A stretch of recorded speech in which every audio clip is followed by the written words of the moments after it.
On this week's South Bank show, one of today's most exciting musicians, Sophie Mutter.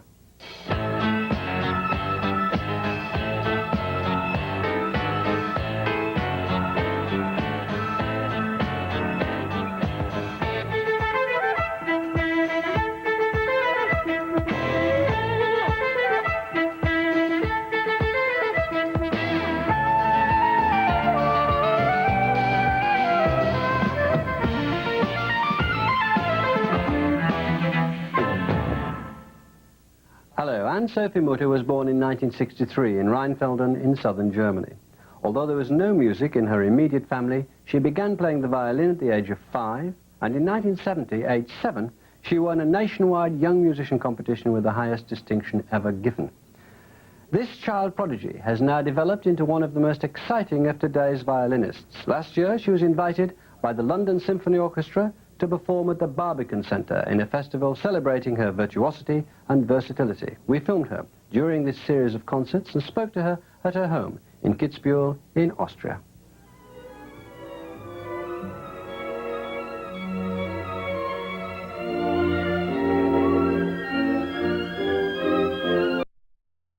It's very hard to tell what really pushed me to music, because my surrounding was absolutely unmusical. There was nobody in the family who played either an instrument or was really interested in classical music.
I think my interest might have been very much enhanced by recording of Menuhin.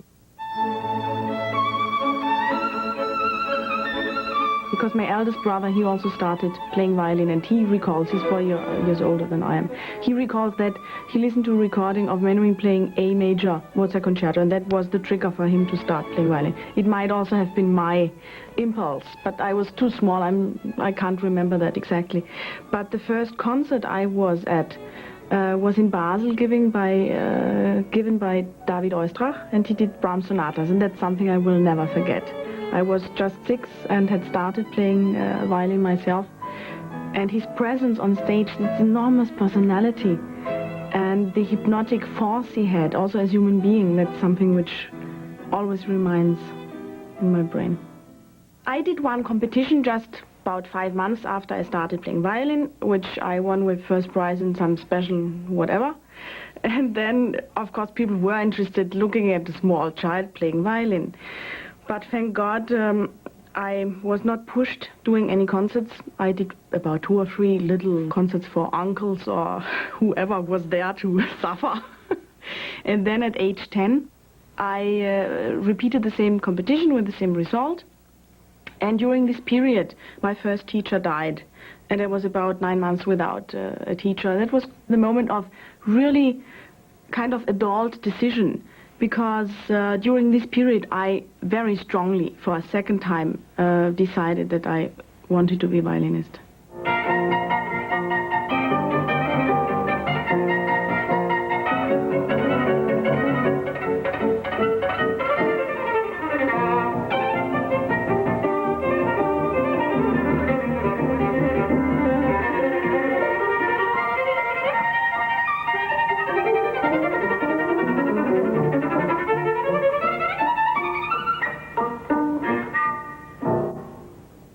say is, let's start with the first teacher. She was absolutely informal. I mean, she was fantastic for small children.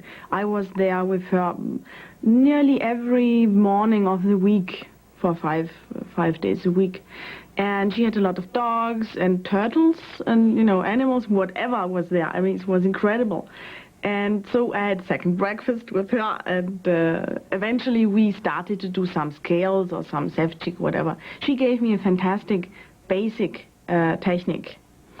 And also the joy. She enhanced the joy in music, because during these 4 years in which I studied with her, I mainly played Kreisler and Rasate and things like that.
And Sophie Mutter's precocious talent was developed further by a key influence in her life, her second teacher, Stucki. Technisch kannte sie eigentlich nie Probleme. Das war immer ganz perfekt.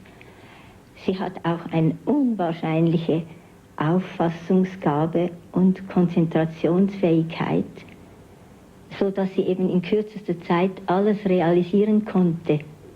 She had to really bring some style into my playing, and she also forced me to start to think myself and make interpretation, not just play, you know, as you feel, as you like, without any motivation, without any intellectual background.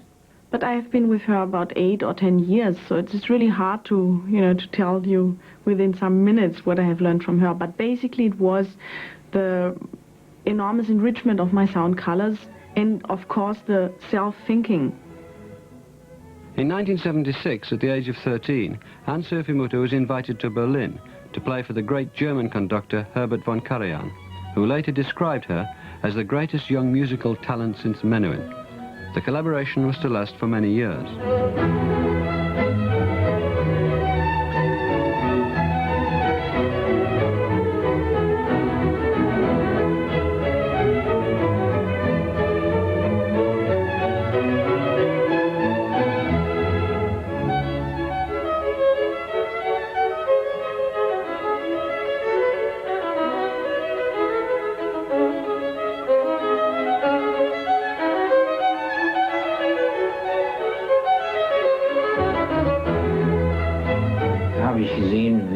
Vor allem diese ungeheure Fantasie, die sie hat, und wenn man das wirklich zu dem bringt, was es sein soll. Aber wissen Sie, ich war manchmal sprachlos, wie sie sich von einem Jahr zum anderen verändert. Es ist immer wieder besser, es ist sicherer geworden, es ist dann, und die letzten Jahre sind einfach, da kann man nicht Talent sagen, das ist einfach ein Genie auf der Geige. I don't understand until now why he accepted working with me. But anyhow, we worked together for 13 years. And it's again something which very slowly enters your life, but it's constantly there. Of course, it was an enormous influence on my interpretation when I was young. That's no doubt. Because I had no experience at all, and not a very strong interpretation at the age of 13, 14, 15. over the years, our relationship changed into, I would not say partnership, that would really be obnoxious, but because I have changed as musician over this very long period, that's half of my life I spent playing also with Meister von Karajan. And because of my contact with other musicians and other sorts of and other kinds of repertoire, I, of course, had built up my personality and had different views than he had, very strong different opinions. But we always agreed on main construction of the work. That means on the large line, on always looking at the violin concerto from also the conductor's point of view, looking at it as a complete whole score, not only as one voice.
The best friend, I don't know, what I said is that it's the best part of my body. That's definitively the truth.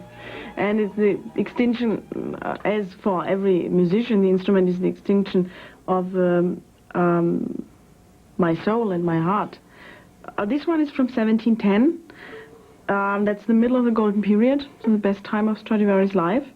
And compared to the first Strad I have, this one has a much larger sound, and it also has this edge, this tiger, especially on the G string.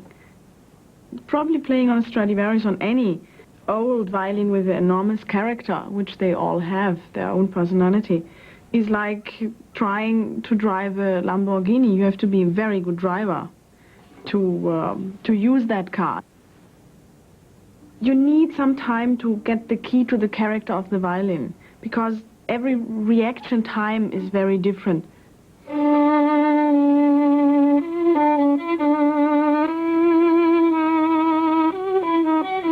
Every violin will react differently, and so you need really to adjust yourself before you can open up all the many colors you can produce then with this instrument. That takes years and years, and that's why I think that this Strad gets better, which probably is not the case, but I just know it better, and I know how to use it for what I want to express in music better.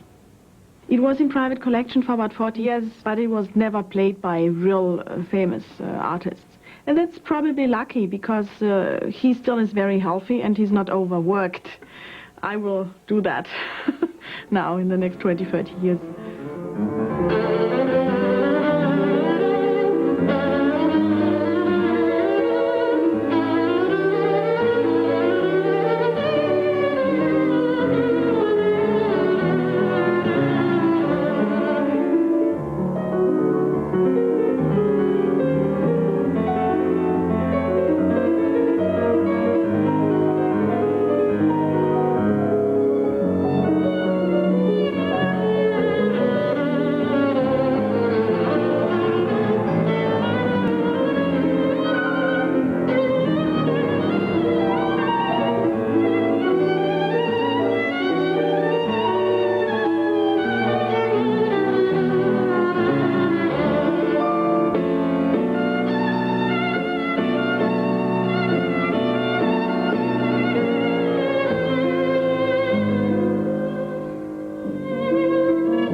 1985, Sophie Mutter became the first holder of the chair of International Violin Studies at the Royal Academy of Music in London.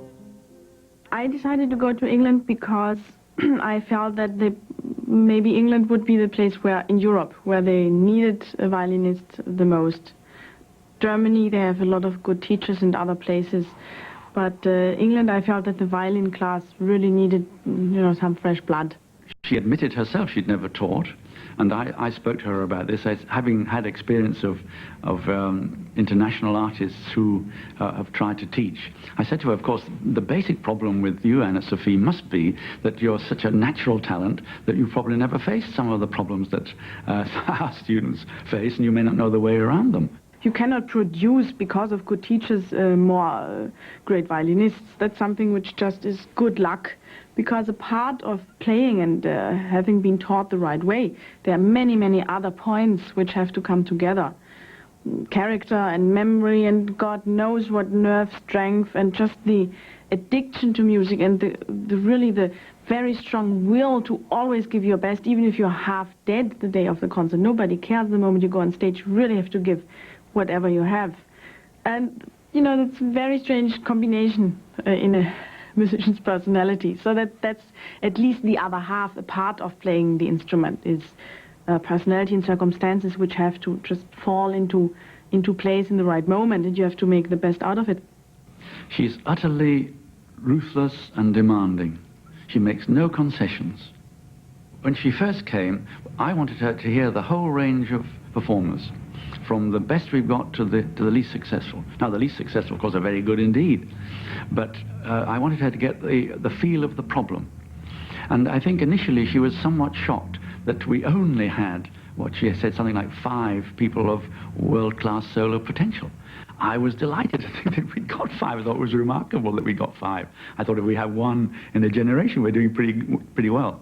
Sometimes I get a little sad about the fact that so many are only concerned about being soloist or big virtuoso. I would find it more natural if you just concentrate on loving music, playing it very well, doing just the best you can do with your gift. Because the other side would be, and that's the big risk, that teachers give their pupils too difficult things too early.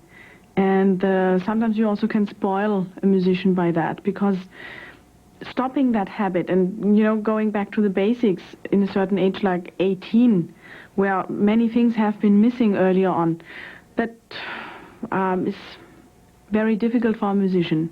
So what's the most important thing, in my opinion, is that they very early start with a lot of technical studies and then just gradually build up the repertoire without any pushing, because they want to very early reach the point where they can play Tchaikovsky.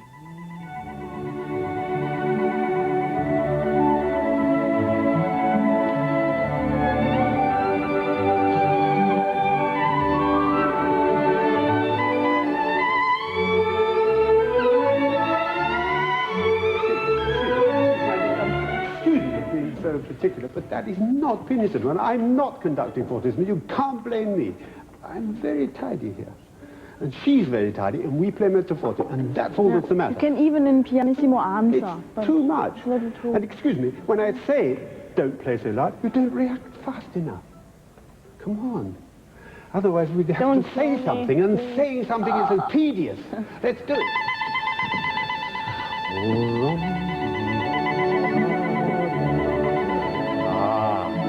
Such a beautiful piece,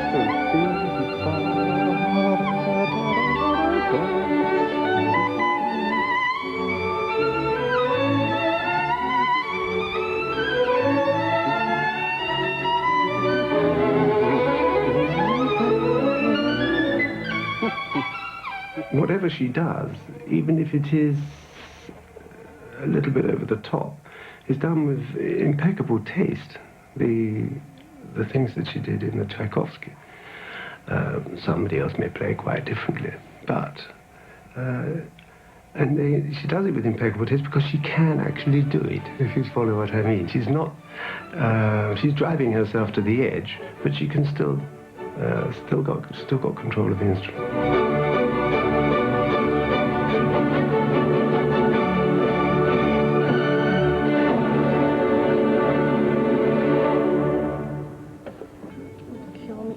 make the impression that I go a little Yeah, forward. that's what I went to with. Yeah. Thought, help, I'm late. And here, there should be one. Yeah, there's a little tendency to rush. I have hardly I'm not sure. time to place my goulash there. Okay. Probably also, as you know. It's much better now we made our if you, speech. yes, That little sounded. yeah, because otherwise it's really terrible. And you doesn't fight make for sense. nothing. No. Yes, it doesn't make It's sense. true, the music. Yeah. You know, very easily if you compare a musician to a painter, you need a lot of different brushes and of course of colors. And you need diversity, you need contrasts. If you play César Franck or Tchaikovsky, to play just lyrically beautiful, that's not enough. A part of the fact that after 3 or 4 minutes you don't feel it anymore. The public doesn't feel what you want to express because there is no comparison, there is no depth behind, there is no other color to really make sure that this is lyric. So what you need also is the aggressiveness.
Please go on as quietly as possible.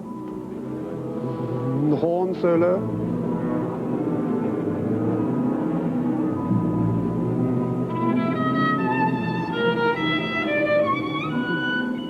In October 1990, Sophie Mutter gave the UK premiere of a piece written specially for her by the Swiss composer Norbert Moret. Her enthusiasm for contemporary music began, however, with her collaboration with the distinguished Polish composer Witold Lutosławski, who dedicated a number of pieces to her, including Partita and Chain 2. 2 or 3 days before the world premiere, I then met Lutosławski the first time and I played it for him, and fortunately I seem to have had the same ideas or the same feelings about his music. And that was for me a very lucky start. Through Lutosławski's writing, I've developed even larger space in between the piano and the real completely pale colors. Like if you take the last few bars of his third movement in the Chain 2,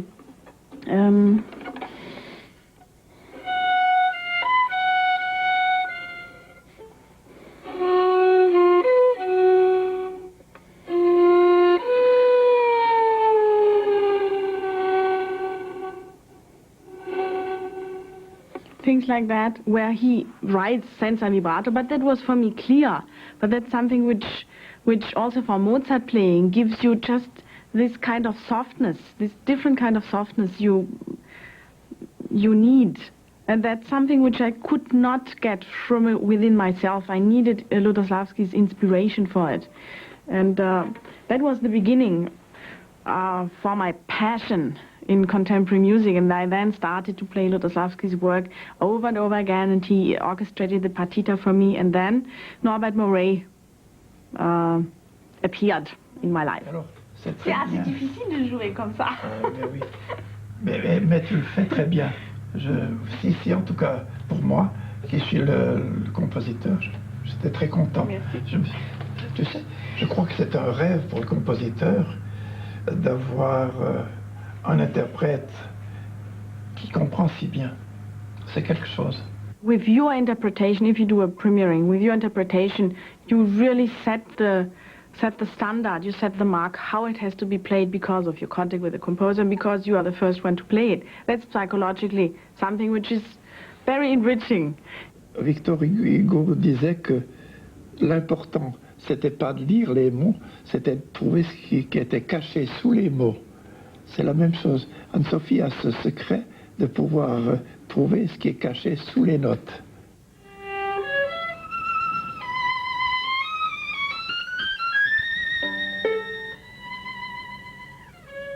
Tu sais, mais je voudrais quand même venir là, à cette mesure-là. Ça, c'est le chant du bonheur.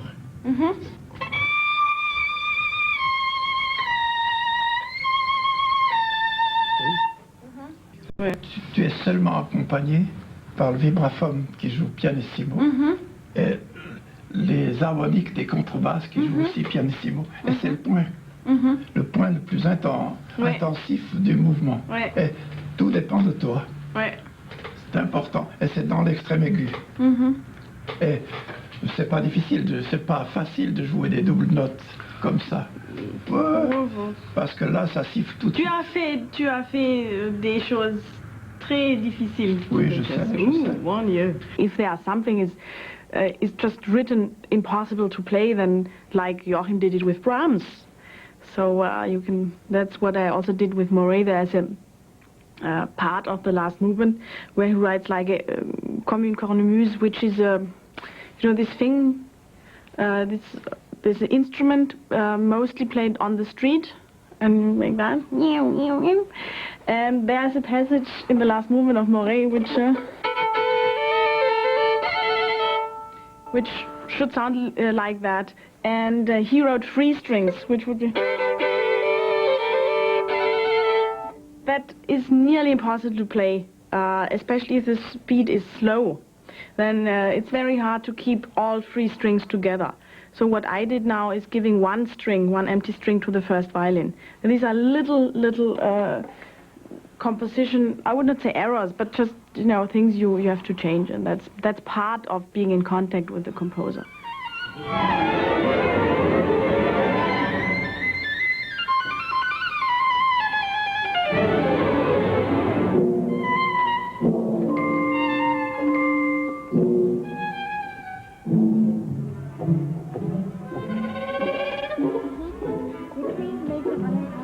Little later, because it falls apart too early. Excuse me. Yeah. Right.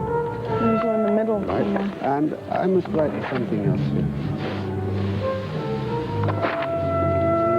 Tempo primo will be better. And when we have the tempo change, are you following me or should I follow you? 164. Yeah.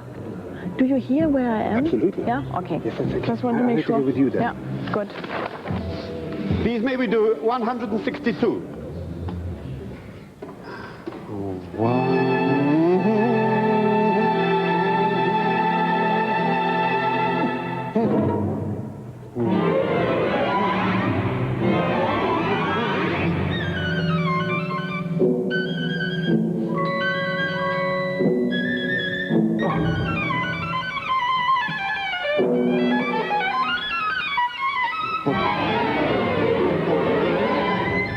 Excuse me. Yeah, that's very fast. I don't think that contemporary music ever will have a large following audience, but I very strongly believe that if a musician or if a group of musicians plays a piece with conviction, and if it has a strong emotional message like Moret or Lutoslawski Dutilleux's music definitely has, then the public also will enjoy it in the sense of that they really have new experiences, new sound experiences, that it will enrich their life, at least partly. She's very brave, and she should be supported in that she has taken the trouble to ask people to write things for her, so that she can be seen as a highly successful young soloist who is not only just there to play the standard repertory and record it and so on and make as much money as possible. She's out there fighting for other things, which is new music, and in effect saying, don't be too narrow-minded. Just as you come to hear Brahms, you take in the Moret as well. And I think that is just terrific.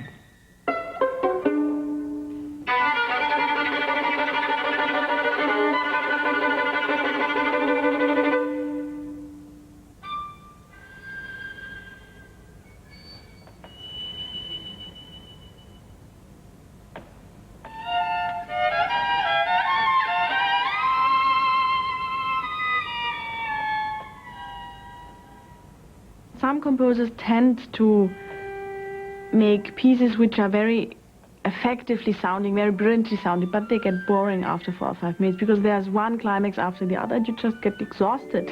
You also need the quiet moments. And that's something Moret also is able to produce, these quiet moments.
Somebody who has such a superlative technique obviously enjoys the obstacles that a composer puts up in front of her. And Tchaikovsky has written a concerto bristling with difficulties of one kind or another, but she's completely on top of it.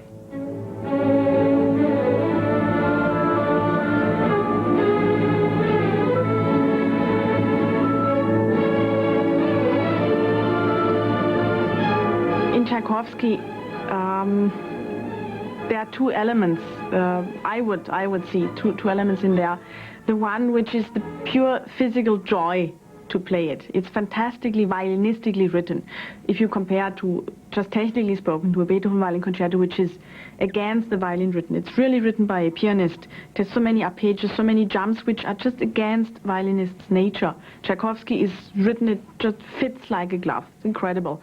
So in this sense of the way, it's easy. Because once you have managed to deal with the technical aspects, it's easy in a sense of way that it just comes naturally. For me, it's a physical joy to play it, because you also have, for once, the excuse to just let yourself go and, you know, put all what you have, whatever. There is speed and emotion and just driving forward and backward. You have a lot of liberty there.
you take the theme of the second movement, which comes, I think, 4 times, and every time the orchestration is different. Either you have a dialogue with the winds, or you are only with strings together.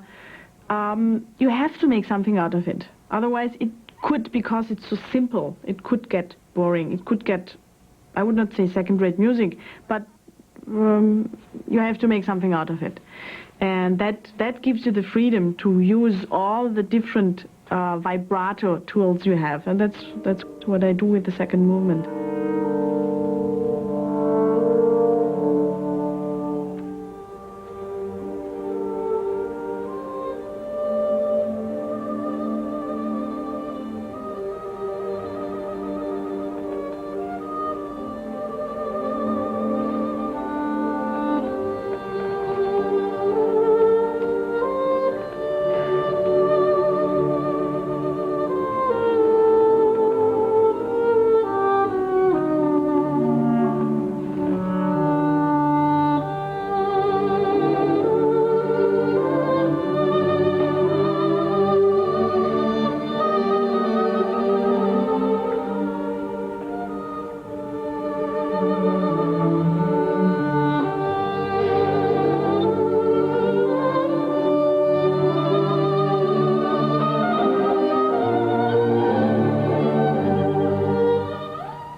There have been many great violinists which, I don't know, which I probably only can hear on very old recordings, and that never does justice to a musician, especially not with the technique we had 30, 40 years ago.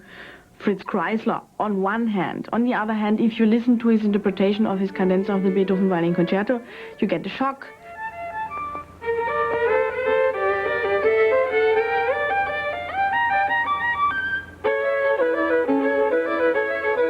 You would not let your pupil on the street with technique like that. But that were different times. We are now much more perfect in a sense. But they had very strong personalities. And because the media was not involved in their career, the one who made it up to the stage was definitively also a strong musician. Yeah, probably it's much too early to produce anyhow. You pick the market already. Today, of course, the media is involved in the marketing of classical musicians. Yes. The connection between playing and personal image has become an important consideration for every young artist. You sure there's platinum? Yes, platinum. That was the trouble with the other one. There wasn't any platinum on it. There wasn't any platinum left in Switzerland?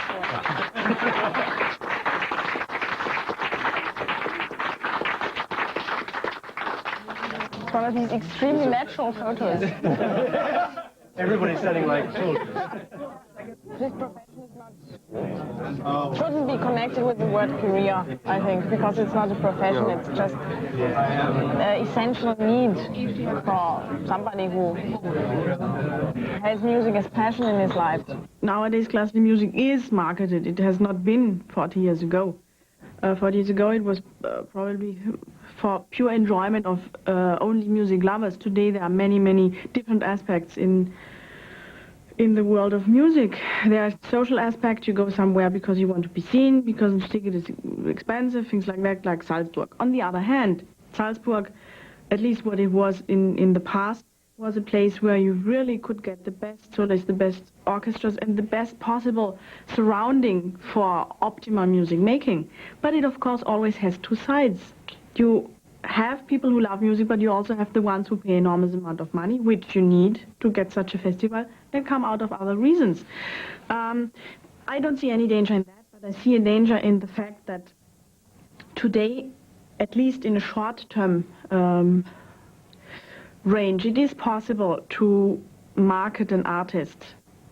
I don't think that an artist who has no message, who has no personality, nothing really by himself to say about a composition, that he will survive on stage over a longer period.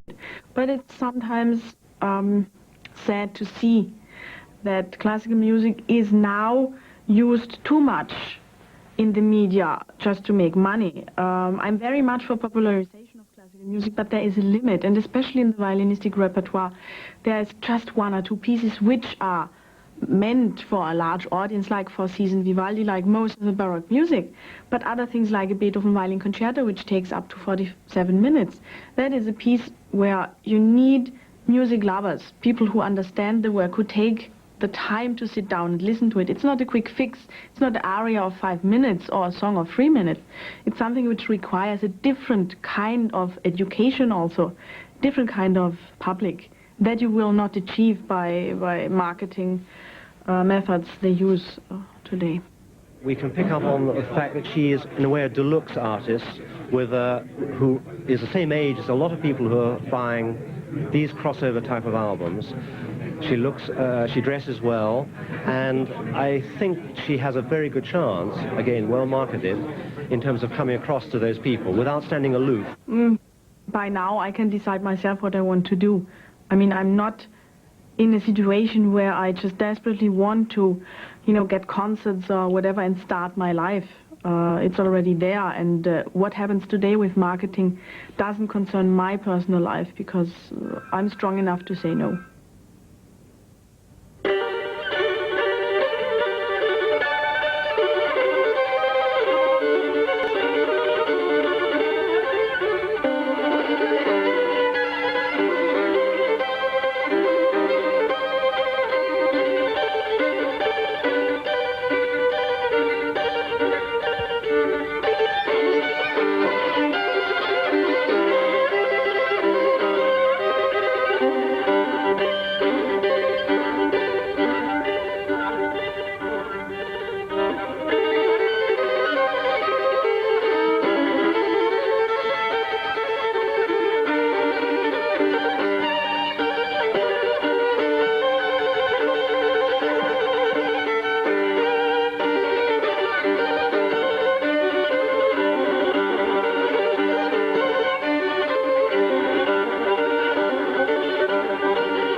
The question now is, would be to put it the other way around. How would I feel, or how will I feel when I stop playing in the summer '91 for on stage? I mean, I want to do recordings and so on, hopefully practice a little bit, enlarge my repertoire for a change, do some contemporary music and chamber music, but anyhow, I will not go on stage for at least 8 or 10 months.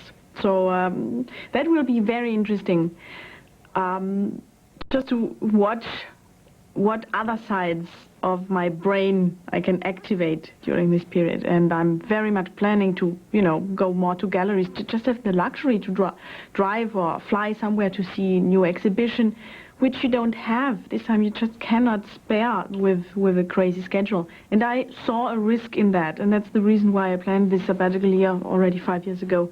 I'm only concentrating on music since about 13 years. And that's not enough. On a long-term life, that's not enough. Also as musician, you cannot always recreate yourself, even if we have contemporary composers and other musical friends and so on.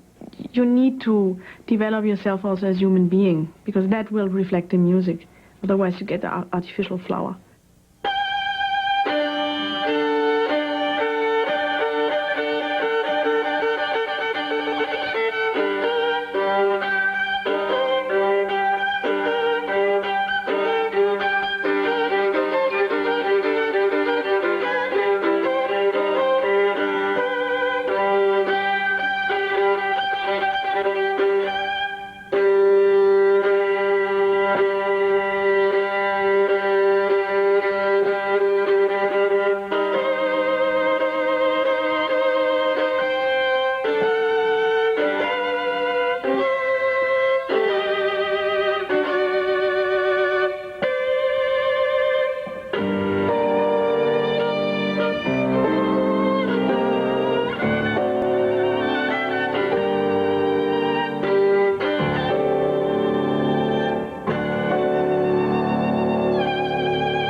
important part of my life.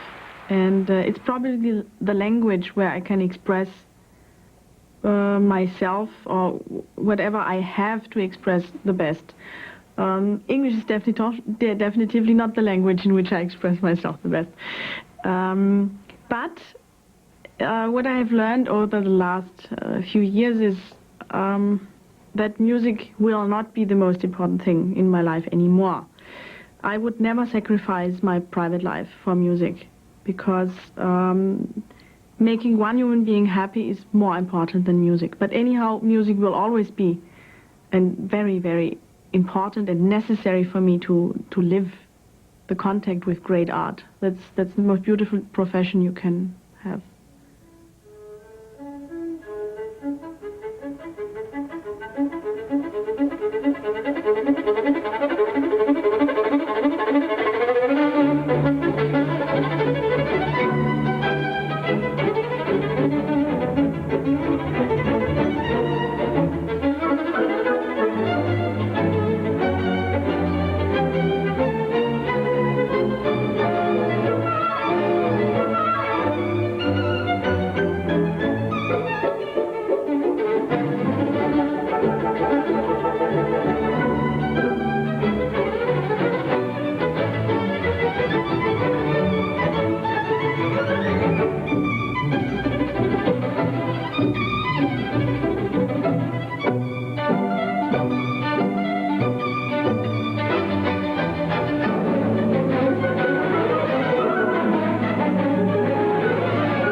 Descubre el espectáculo de la imaginación en el noticiario cultural 9:30, conducido por Miriam Moscona y José Gordon.